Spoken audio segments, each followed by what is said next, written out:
So this is the second video on the marking we're going to do today. This is a classic spot where you can mainly deploy flags. So the flags works best where there's nothing to attach anything to, where you have soft ground like here.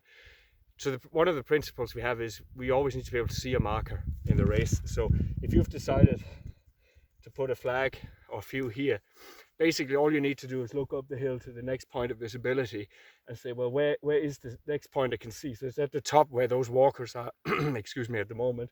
So that means we know now, I place my flag here, in the next place or next spot I'll put a marker. It's going to be up there, so that as people look up the hill, they see that. Same when you're coming downhill, you would do the same marking. Look, what's the furthest point people can see, and place a flag there, and that's sufficient. You know, that way people always know they're on course.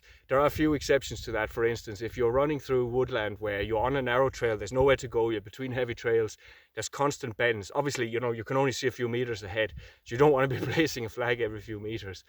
Although generally in woods you would always also mark quite heavy where there's any kind of ambiguity. But if you're in a trail that's totally enclosed, lots of movement, you don't need to be marking all of that, because there's nowhere for people to go and you don't want to be putting down constant flags. So now we're going to move further up, and then we're going to look at one of the kind of tricky junctions on the course to show the rest of the marking off.